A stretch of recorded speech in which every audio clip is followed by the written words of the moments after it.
ध्रुव अपने हाथों से उसके हमलों को रोक तो रहा था, लेकिन सानवी के हर हमले के साथ ध्रुव के हाथ कमजोर होते जा रहे थे। ऐसे ही उसने ध्रुव की तरफ छलांग लगाई।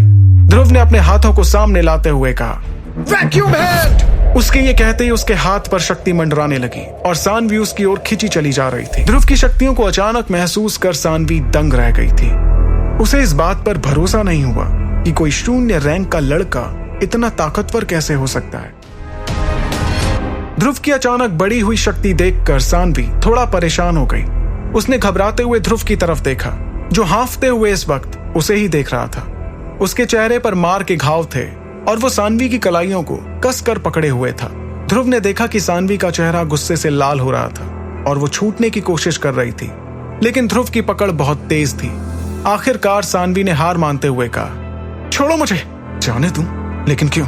क्या तुमने मुझ पर हमला करने के पहले ये नहीं सोचा था? अब तो तुम्हें इसका खामियाजा भी भुगतना पड़ेगा। मरने के लिए तैयार हो जाओ सानवी। तुम मुझे नहीं मार सकते, छोड़ो मुझे। मैं तुम्हारी बहन हूं। इस पर ध्रुव ने आंखें बड़ी करते हुए सानवी से सवाल किया, तो क्या तुम्हें लगता है कि मैं तुम्हें नहीं मार सकता? चाहो तो आजमा कर देख लो। लेकिन ध्रुव इस बात को अच्छे से जानता था कि सानवी थी तो उसकी बहन ही, चाहे दूर की ही हो। इसलिए वो सानवी को मारने नहीं वाला था, बल्कि सिर्फ डरा रहा था। फिर चेहरे पर बनावटी गुस्से के साथ ध्रुव ने सानवी को मारने के लिए जैसे ही अपना हाथ उठाया तो सानवी की जोर से चीख निकली। अब जो ध्रुव ने सानवी को डरा ही दिया था, इसलिए वो वहां से तुरंत फरार हो गया। लेकिन सानवी अभी भी सदमे में थी। उसने डर के मारे अपनी आंखें खोलने की कोशिश तक नहीं की। फिर जैसे ही उसे समझ आया कि ध्रुव ने उसका गला छोड़ दिया था, तो सानवी ने थोड़ी हिम्मत करके आंखें खोली और देखा कि उसके आसपास कोई नहीं था। ध्रुव को आसपास ना पाकर सानवी ने गुस्से से लाल होते हुए कहा, ध्रुव, तुमने मुझसे पंगा लिया है ना? अब तुम्हें इसकी कीमत भी चुकानी होगी। सानवी का गुस्सा अकेडमी में सब जानते हैं, लेकिन अब ये जानने की बारी तुम्हारी है। इतना कहकर सानवी खड़ी हुई और अपने कपड़ों पर जमी धूल को झाड़ने के बाद उसने जोर से जमीन पर अपना पैर मारा और वहां से चली गई। वहीं दूसरी ओर ध्रुव पहाड़ों में ही छुपा बैठा था। उसने जैसे ही देखा कि सानवी वहां से जा रही थी, तो ध्रुव ने एक राहत की सांस ली। इस वक्त उसके माथे पर पसीना था, जिसे उसने अपने हाथों से पोंछते हुए कहा, कितना अच्छा लगता है जब आपके पास इतनी ताकत होती है। ध्रुव बचपन से ही सानवी और सनी से नफरत करता था।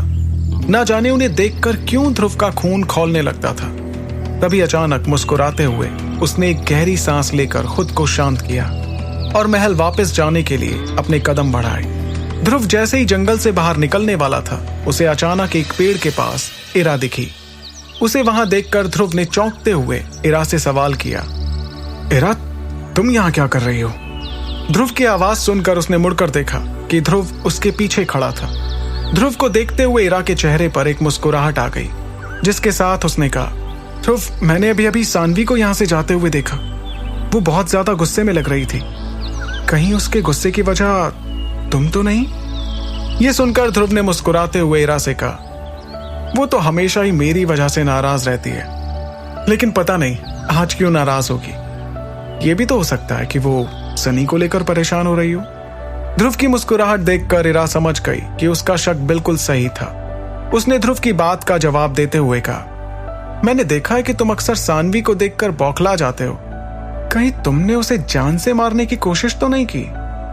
इरा ने यह सवाल मजाक में किया था। यकीनन उसे पता नहीं था कि उसका अंदाजा बिल्कुल सही था। इरा की बात सुनकर ध्रुव ने अपने कंधे झटकाते हुए कहा, मैंने जानबूझकर कुछ नहीं किया, वो तो उसने शुरुआत की थी। ध्रुव का जवाब सुनते ही इरा को हंसी आ गई। सच तो ये था कि इरा भी सानवी को बिल्कुल पसंद नहीं करती थी।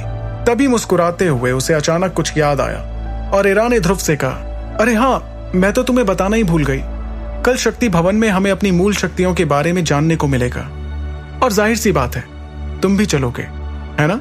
ये सुनकर ध्रुव ने अपना सिर हिलाया और इरा के साथ वहां से चला गया। अगले दिन ध्रुव और इरा अपनी अपनी मूल शक्ति का पता लगाने के लिए शक्ति भवन पहुंचे और वहां का नजारा देखकर ध्रुव एक बार फिर दंग रह गया। सच तो ये था कि ध्रुव ने पहले भी वो हॉल देखा था, लेकिन हर बार उसे देखकर ध्रुव का मुंह खुला का खुला रह जाता।